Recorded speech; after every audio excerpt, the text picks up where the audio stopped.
కథ అమ్మన్ని నవనిధుల పెట్టే రచయిత్రి నంద్యాల సుధామణి గారు. స్వరం నాగమౌనిక.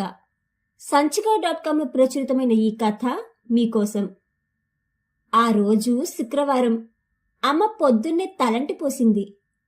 తలంటి కార్యక్రమం అంటే మామూలుగా ఉండదు. నిజంగా మనమంతా ఎగతాళిగా మాట్లాడుకునే తలంటే. నిజంగా ముందు తల మీద ఆముదం పెట్టి ముత్తైదువై సావిత్రివై బాగా చదువుకుని పెళ్లి చేసుకొని కడుపు నిండా పిల్లలను కని మనుమలను ముని మనుమలను ఎత్తుకోవాలా అని ఏవేవో ఆశీర్వచనంతో బాగానే మొదలవుతుంది తలంటు కార్యక్రమం. ఇక తర్వాత మొదలవుతుంది అసలు దరువు. ఆ వారంలో నేను చేసిన తప్పులన్నింటినీ ఏకరువు పెడుతుంది మా అమ్మ.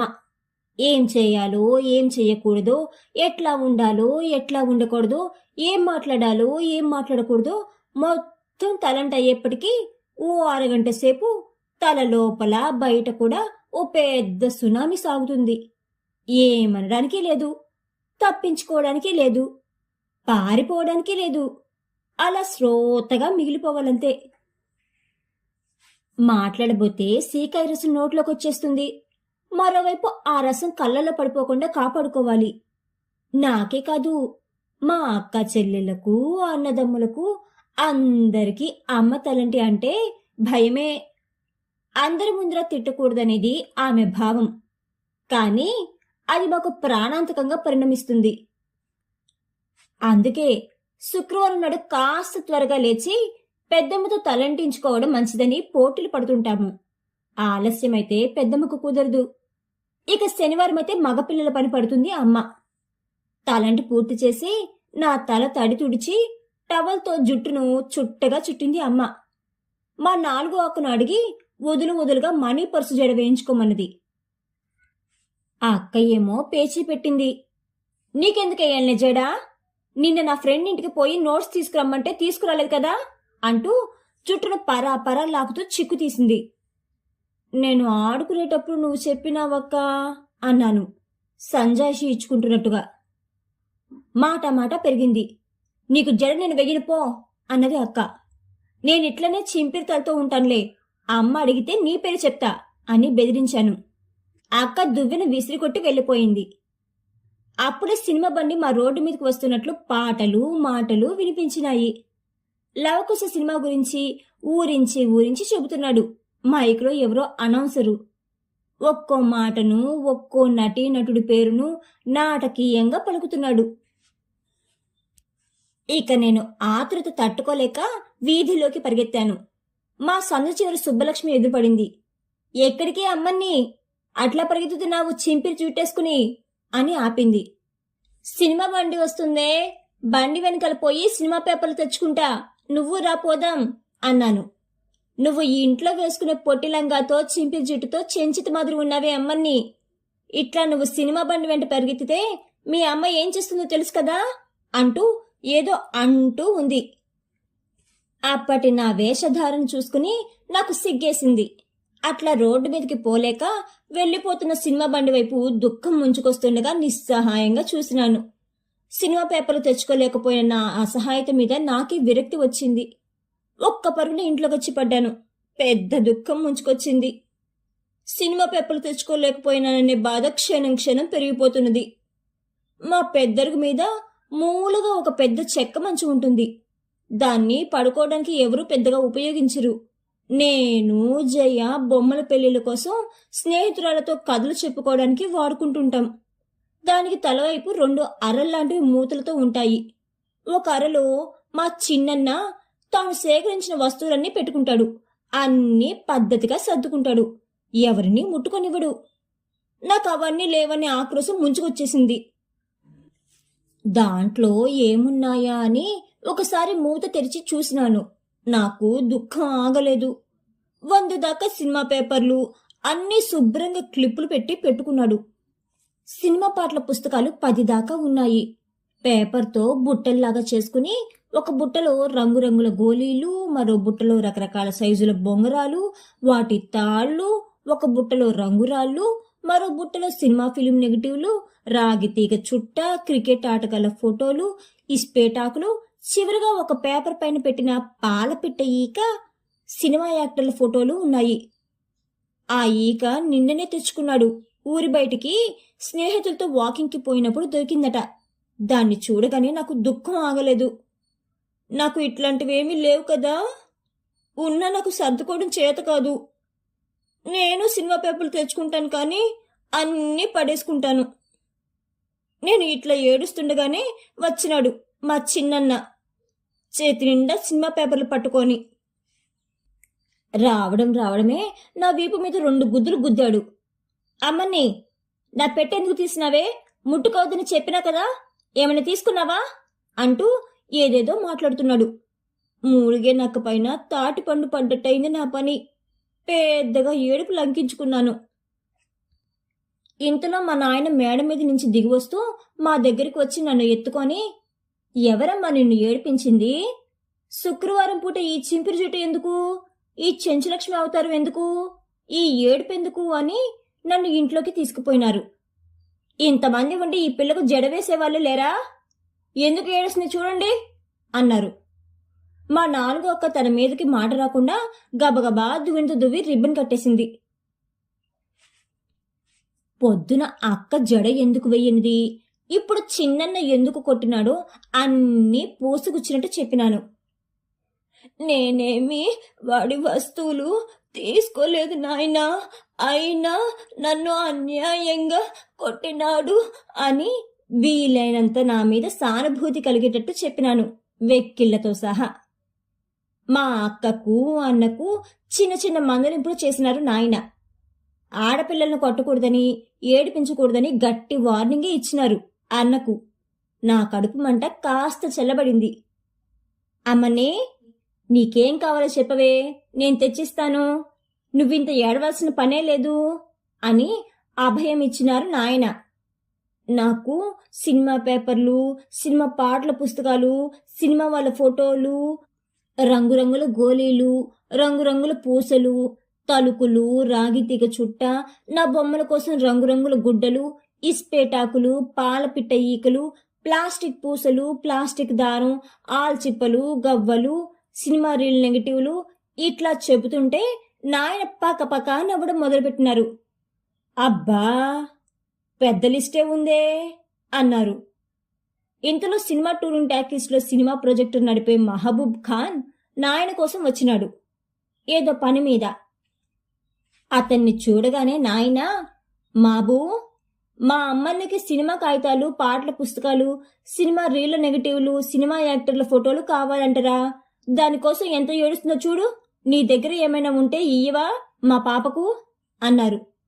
అతడు ఆశ్చర్యపడిపోయి తలగొక్కుంటూ, అంతేనా సామి, అదేమన్నా మహాభాగ్యమా, బతుక, దీనికోసం పాప ఏడ్సాలనా, ఇదో ఇప్పుడే మా పిల్లోని పంపించి తెప్పిస్తా ఉండండి అని 5 నిమిషాల్లో పిడికెడు సినిమా పేపర్లు, 5-6 సినిమా యాక్టర్ల ఫోటో కార్డులు, 5-6 సినిమా పాటల పుస్తకాలు, బోలెడన్ని సినిమా రీళ్ల నెగటివ్లు తెప్పించి ఇచ్చినాడు.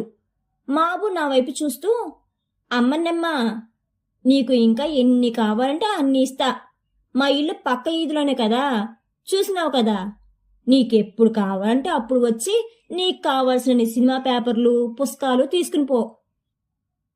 నేను లేకున్నా మా భూబమ్మ ఉంటాది, ఏడ్చగాకు, నేనున్నా కదా, ఆవిటి కోసం ఏడుస్తున్నావా, తిక్కనా నీకేమన్నా అని నన్ను ఆప్యాయంగా ఓదార్చినాడు.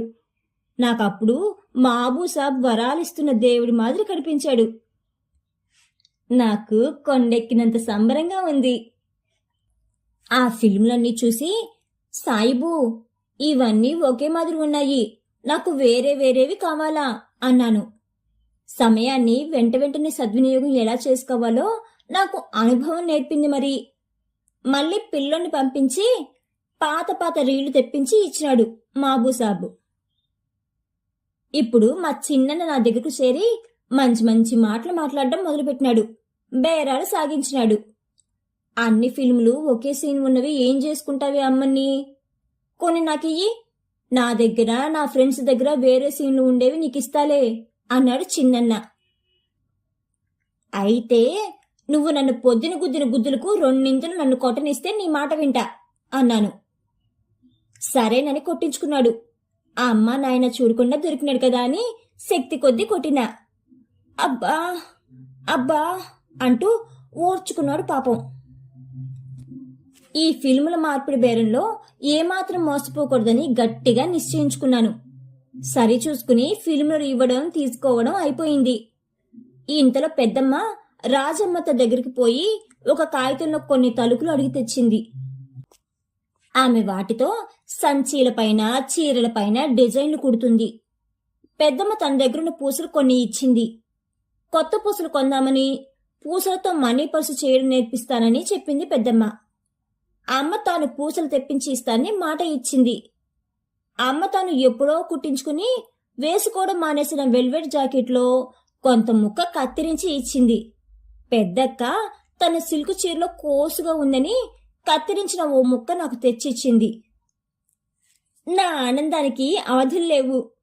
నాయనా, ఇవన్నీ పెట్టుకోవడానికి నాకు ఒక పెట్టి కావాలా అన్నాను అప్పుడే భోజనానికి వచ్చిన మా నాయనతో.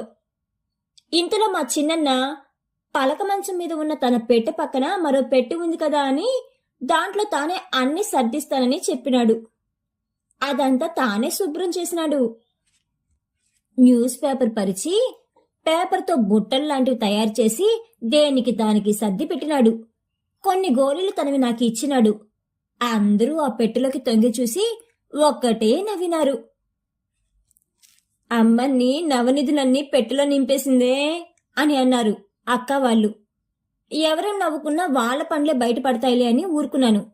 అంతేకాదు, ఆ నెలలో నాయన మద్రాసు పోయేటప్పుడు నీకు మద్రాసు నుంచి ఏం కావాలి అమ్మని అని అడిగితే నా కోసం గవ్వలు, ఆల్చిప్పలు, రంగురాళ్ళు, శంఖాలు, ప్లాస్టిక్ పూలు కావాలని చెప్పినాను. అన్నీ చాలా మటుకు గుర్తించుకొని తెచ్చినారు. నేను అన్న పంచుకున్నాము వాటిని. నాకు జయకు ప్లాస్టిక్ పూలు తెచ్చినారు జడలో పెట్టుకోవడానికి. నాకు ప్రపంచాన్ని జయించినంత సంతోషంగా ఉంది. అమ్మ పెద్దక్క ఇచ్చిన రంగుల బట్టలతో మా పెళ్లి కూతురు పెళ్లి కొడుకు బొమ్మలకు రకరకాల దుస్తులు కుట్టుకున్నాము. నేను జయ రంగు పూసలతో తలుకులతో పెళ్లి కూతురు పెళ్లి కొడుకు బొమ్మలకు రకరకాల ఆభరణాలు చేసుకున్నాము. ఓ రోజు మధ్యాహ్నం నేను పెద్దమ్మ బారా కట్టా అంటే అష్టాచెమ్మ ఆడుతున్నాం. నాయన మద్రాసు నుంచి నీకు ఏం కావాలని అని అడిగితే పట్టు పావడానో కాళ్లకు గజ్జులో ఏమైనా కావాలని చెప్పొచ్చు కదే అమ్మని. గవ్వలు పూసులు ఆల్చిప్పులు అడగకపోతే అవేమైనా కూడికి కూరాకు పనికొస్తాయా? పెద్దమ్మ సాధించింది నన్ను. పట్టు పావడాతో గజ్జలతో ఆడుకోలేం కదా పెద్దమ్మా. నిజానికి పట్టు పావడ కట్టుకుంటే ఆటలకు భలే అడ్డం కూడా. ఇప్పుడు చూడు గవ్వలతో ఎంత బాగా ఆడుకుంటున్నానో. అయినా నాకు పట్టు పావడాలు అమ్మకుంటుందిలే పెద్దమ్మా అని ధీమాగా సమాధానం చెప్పినాను. ఇదో తిక్క చాదస్తన్ పిల్ల, ఎట్లా బతుకుతుందో ఏమో విసుక్కుంది పెద్దమ్మ. నేనున్న ఆ ఆనంద స్థితిలో ఇలాంటి మాటలు పట్టించుకోలేదు. నేను ఏ పందెం వేస్తే పెద్దమ్మ పావులను దాటి ముందుకెళ్లొచ్చో ఆలోచిస్తూ గవ్వలు చేతిలో ఆడిస్తున్నాను. ఇంతలో మా బర్రెగొడ్లు కాసే దస్తగిరి వచ్చి, అమ్మన్నమ్మా, ఇవిగో ఇవి నెమలికలు. ఇవి మా ఫకీర్ దగ్గరుంటే అడిగి ఇప్పించుకున్నా. ఇది రామచిలుక ఈక. నాకు బీడు చేలో దొరికింది అని తెచ్చిచ్చినాడు. ఆ క్షణంలో లంకి బిందెలు తొలగిన వాళ్ళు కూడా నా అంత సంతోషపడరేమో. అతనికి కృతజ్ఞత తెలపడానికి నాకు మాటలు రాలేదు. నేను రాకుమారినైతే సినిమాలోలాగా నా ముత్యాల హారం తీసి బహుమతిగా ఇచ్చి ఉందును. నిజమా? ఎంత బాగా తెచ్చినావు దస్తగిరి, చాలా బాగున్నాయి. సరే గాని పాలపిట్ట ఈక ఉంటే తీసుకొని రావా, నాకు చాలా ఇష్టం దస్తగిరి అన్నాను సంభ్రమంగా. దొరికితే తప్పక తెస్తాలే అమ్మా అని నవ్వుతూ వెళ్ళిపోయాడు దస్తగిరి. నెమలీక ఒకటి మా అన్నకిచ్చి సినిమా వాళ్ళ ఫోటోలు కొన్ని తీసుకున్నాను. రామచిలుక ఈక పసుపు కలిపిన ఆకుపచ్చ రంగుతో నా నవనిధుల పెట్టెకి అందం ఇచ్చింది. కాని అన్న దగ్గర ఉండేలాంటి పాలపిట్ట ఈక నా దగ్గరికి వస్తే గాని నాకు శాంతి లేదు. దానికోసం కళ్ళు కంటూ రోజులు గడిపేసినాను.